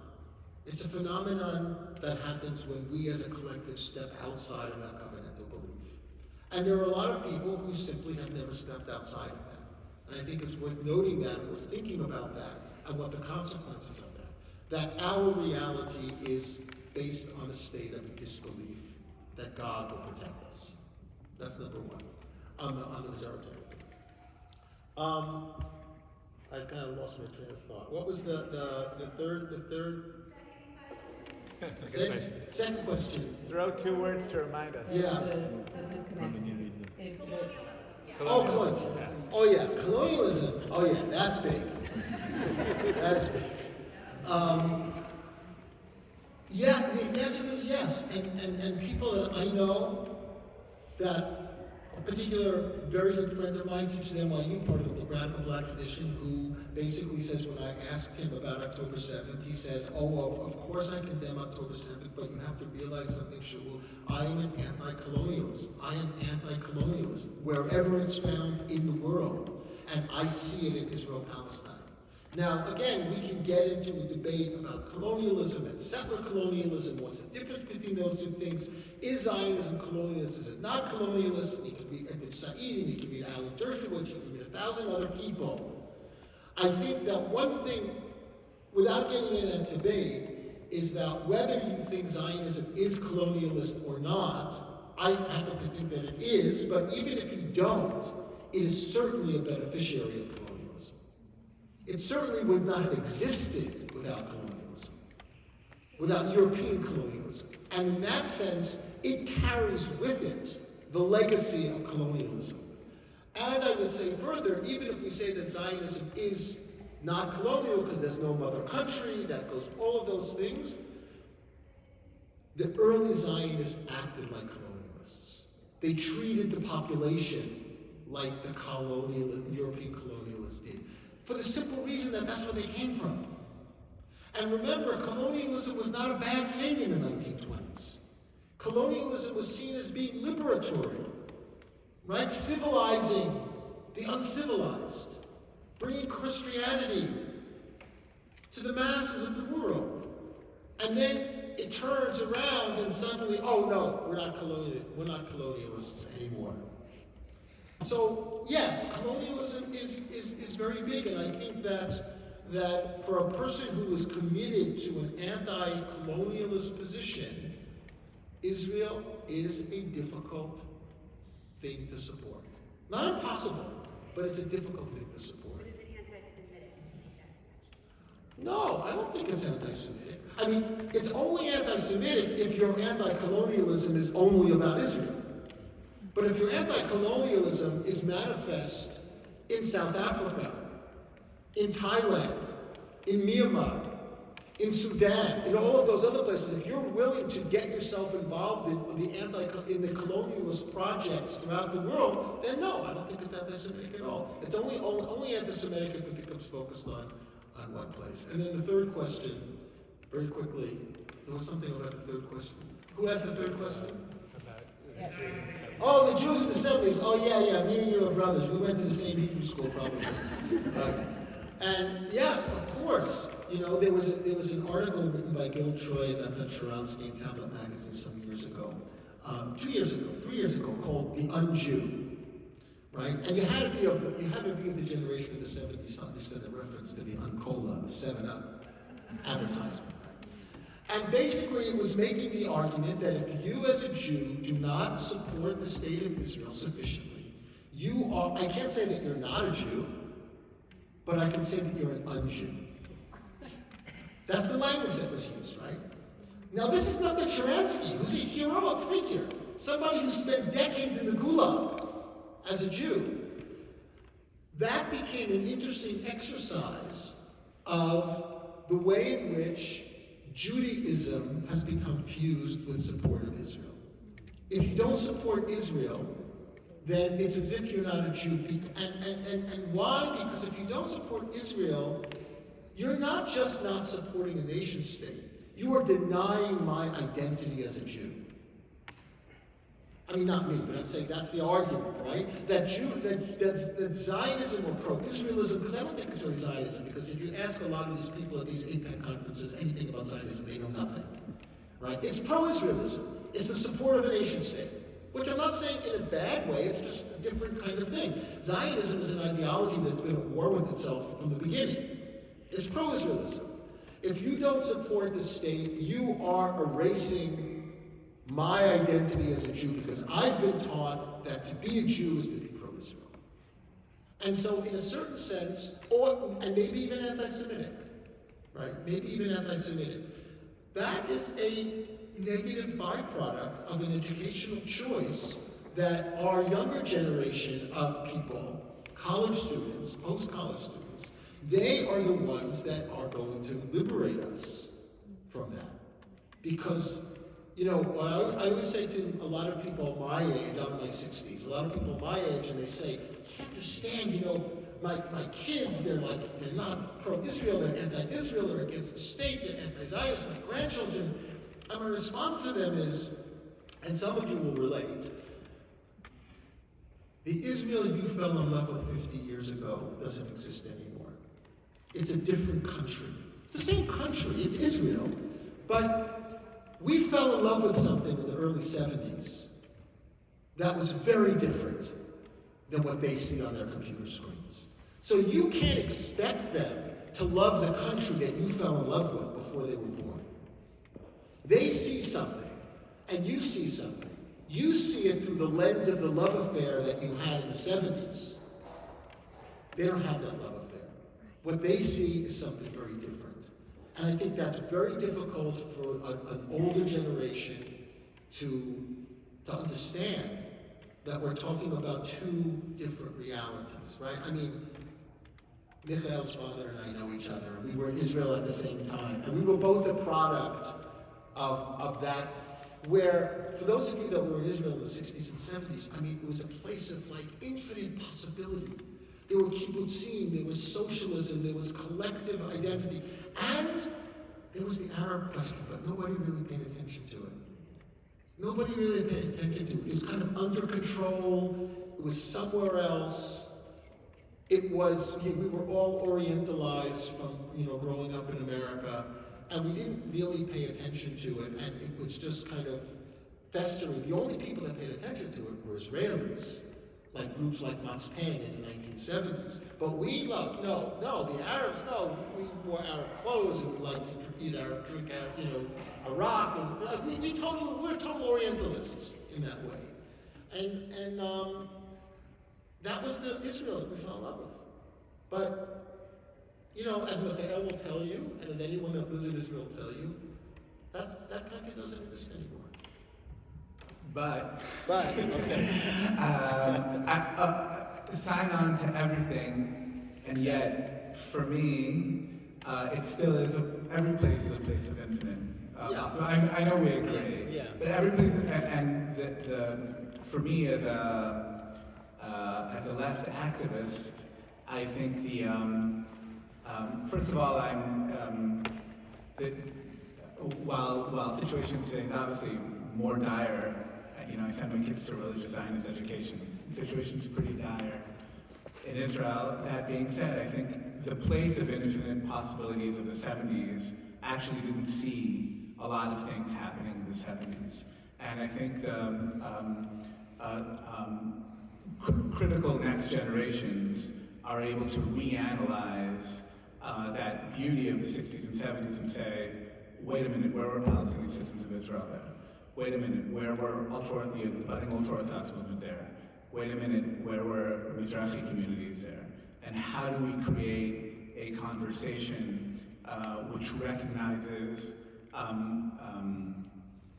those groups, those people in a way which aren't just a demographic threat to our future, but rather a potential to have a conversation with a more robust democracy. So while I definitely sign on to everything regarding the frustration of the situation that we're in today, in terms of it being much darker and much more pessimistic, I am also, perhaps against my better judgment, always incredibly inspired by people living in where I live, and overlooked by generations of liberals and of peace-seeking individuals who saw anything other than sort of like that secular kibbutznik type world as a threat to their normalcy. I think future normalcy in the country, in the countries or country, depend on a lot of times those groups which are considered a threat by virtue of their existence. I definitely feel this as a religious individual. I know that that's the case of many individuals who don't come from, semi-socialist kibbutznik backgrounds, but also people who are still in that semi-socialist kibbutz. They're still there. Some of them are very good friends of mine, and shouldn't be discounted as well. So that's not to disagree with anything that Shaul said, but just in terms of looking for possibility also in this dire time, I think is also very, very important.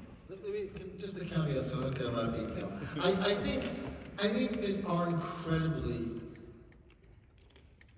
interesting and fascinating things happening in the country, aesthetically, culturally, the coming together of Ashkenazi and Mizrahi communities, art, literature, film, television. In a certain sense, ironically, in this political morass, there is a cultural and artistic renaissance happening in that place, with Jews and Palestinians together, working together, and the Palestinian film industry.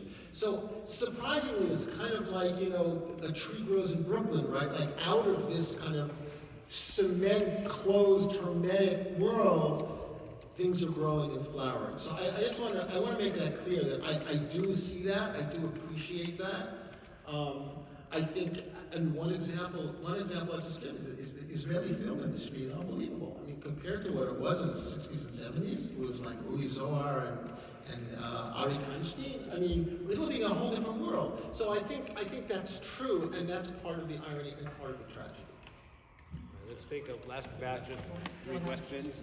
Try to keep them brief so we have time for some closing remarks. Let's start with Sophie, maybe. Sadly, it's off again. Okay, you're gonna have to yell, and That's working. it was working. It's not anymore. It is working. Yeah, I'm afraid that I won't have a question mark at the end of my Question mark. remarks. We need question marks. No sign. I'm saying that I'm afraid that I won't have a question mark at the end of my remarks. Okay. I just wanted to contribute a little bit to the complexity of the discussion around Zionism and say that for me, personally, it's not a matter of generation of grandparents. As an Israeli who came to Israel as a child, immigrated, Aliyah, with my parents from Soviet Union, I feel that it's a personal experience. And I also recently heard on the podcast of Unapologetic with Amir and Ibrahim the story of Ethiopian Jew who just so vividly explained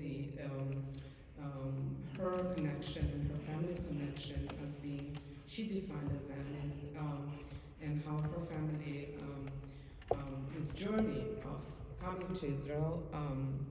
So I just wanted to add to this, not to discount that these are people, like Mikhael said, these are not only ideas, these are real people, and as many of you know, I'm for many years a peace activist and subscribed to so much of the criticism of what Israel became, and it so pains me so much, and I'm trying to do what I can to confront it. So that's basically it. Thank you. You're right.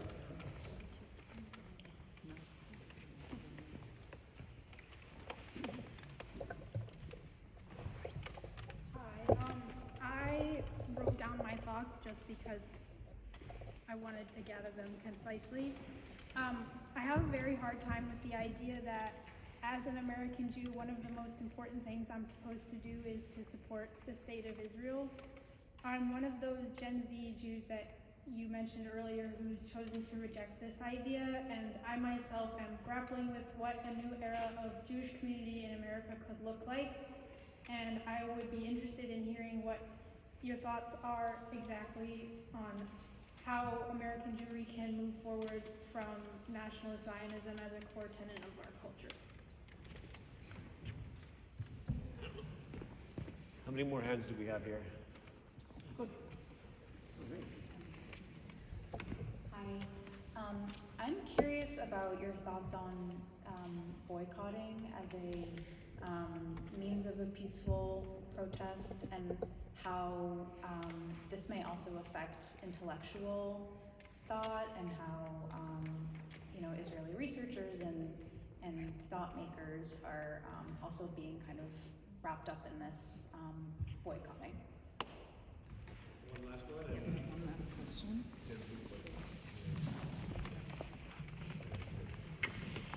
Thank you both so much. What are your thoughts about the future of standing together and their efforts? So we got 5 witnesses that come from BDS, Future of American Jewry, and Standing Together. Standing Together. Okay. The Gen Z question, I'm going to be self-promoting a little bit. In 2015, I published a book called American Post-Judaism, which starts to talk about that. I'm working on another book called Rediscovering Judaism in America, Judaism Beyond Zionism. And it is the project. I mean, I think that I'd probably give it over to you because I don't know if I'll be around to really see it happen. But I think that it's important for American Jews to see themselves as an independent diaspora of historical proportions in terms of its ability to function, its ability to flourish, and its ability to grow. So I don't really have a great answer for that, but I think that is your project. On the BDS, I'll tell you, I do not support BDS, but if you ask me to give a real rational reason, I probably couldn't. I think for me it's emotional. I think it's a question of my relationship to the place, my tie to the place. I lived there, my kids were born there, I served in the army there. There's just something that holds me back. And also I will say, I want to be a part of a conversation that I couldn't be if I supported BDS. But if BDS was simply, or the extent to which BDS is for some people, a nonviolent movement that seeks to end the occupation, I don't think there's anything wrong with it at all. I mean, why wouldn't you support such a thing? That's the second question. And the third question? Standing together. Yeah, I'm gonna let Mikhael take. I mean, I don't know enough about these groups. I mean, again, there's so many of them. I mean, standing together is a very important one. I do think that the solution of, I think the success of the peace movement in Israel is only going to be with Jews and Palestinians together. I think that's the way to do it. I know that's the work that Mikhael is doing, so I'll let him take that. Okay, so being that this is final sort of thoughts, and thanks all for like bearing with us. This has been like a series of conversations. So, thank you. Regarding, so I've had like a tremendously optimistic experience with like Gen Z folks over the last couple of months in campuses and so on, and the idea that there are groups of people who are young people who are rethinking their relationship to Israel, but still want to deepen and involve their relationship with Jewry and with Jewish communities, and instead of being embraced, get pushed away, seems to me so bizarre, as if it's a threat to actually want to engage. I would just suggest as an Israeli that that not looking at things through a nation-state lens, and this is going to be a theme for all of those questions, not looking at things through a nation-state lens shouldn't be negating Israelis themselves, in the sense that Gen Z folks have a ton of partners in Israel who would love speaking with you guys. And while I very much recognize, because I share sort of the fear of where Israel is going, one needs to make sure not to make that mistake of conflating Israeli government with all of Israeli society. Just in terms of deepening the relationship with Jewish community, you actually have a lot of allies and partners, and I think that's something that both peoples need to really understand and recognize that there's actually, and especially if it goes down to the direction of sort of re-engaging with Jewish community, these are very similar conversations happening both in Israel and abroad. Negating the project as a project shouldn't be negating everybody there. And I think you'd be surprised to recognize how many people share so many thoughts and ideas with you. Same goes with relationship to the BDS question. In some ways I feel similar to Shaul, just in the sense of being an Israeli, it's a weird project to sort of support your sort of boycott. I think when it passes the idea of sort of not listening to ideas is where I'm sort of shaky on that. Recognizing that there's a difference between individuals and state projects. I think a lot of BDSers have been actually very good on that, but the normalization question is usually where I sort of, I don't know if draw the line, but sort of feel less comfortable with, because I think ultimately the Israeli-Palestinian question is going to be solved primarily by Israelis and Palestinians and living in Israel and Palestine, and ultimately anybody around that is going to be an auxiliary force to that. So, you know, like the Upper West Side is not going to make peace with Palestinians, and or with the diaspora Palestinians, and sort of have that transfer on. So ultimately, this is about supporting people inside the region who you agree with, and if BDS is part of that, then I think that's fine. The minute that it transfers to the question of normalization, I think that's where I get. I'm a member of Omdim B'Yachad, so I feel very comfortable with saying that they're great. They're doing a protest at the end of the week, and I belong to a very new movement called Smol Emuni, which is a group of Haredi and Orthodox and traditional Jews in Israel who are coming from a left perspective, and we're doing a protest together this week, so we're very much there.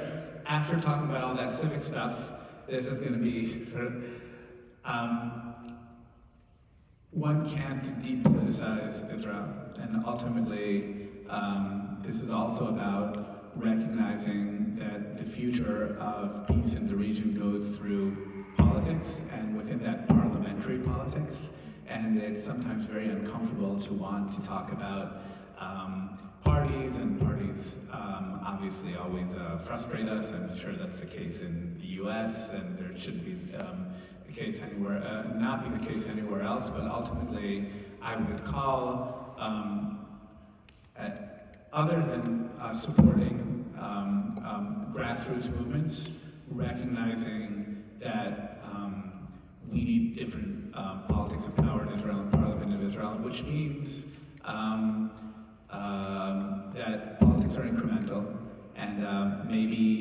we're not happy with the Labour Party or Meretz or Hadash or Yesh Atid, but it's a spectrum. There's going to be elections, hopefully sooner than later, and then it's not only about supporting grassroots politics, but rather supporting politicians and promoting them and seeing within them the ability to make change. So OMDBF is incredible. Yeah, I understand they're opening membership here, which is great.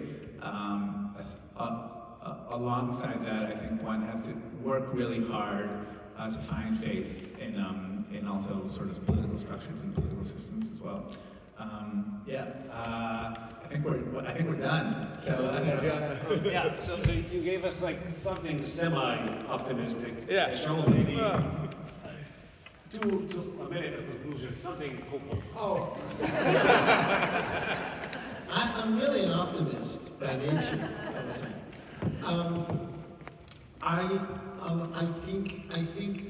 really, I teach students who are in their 20s and 30s, and I am incredibly optimistic at their devotion and dedication and commitment and belief and their willingness to really move into uncharted territory. So I am actually, I know I didn't sound so optimistic in this 2 hours that we're together, but I actually am optimistic that they will save us in some way. And they will kind of begin to think outside of the boxes that we created for them. And we might not necessarily like what they come up with, but I think that their hearts are in the right place, and one can't ask for anything more than that. So I want to thank you all for maybe a round of applause for Mikhael and Shaul.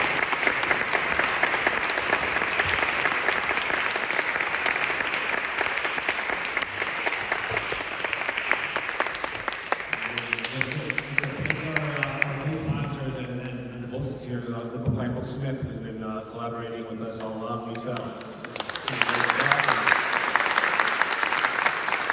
And the United Parish Brookline, which we discovered is going to be a good ally for us for further events and activities that we're really happy to collaborate with the United Parish.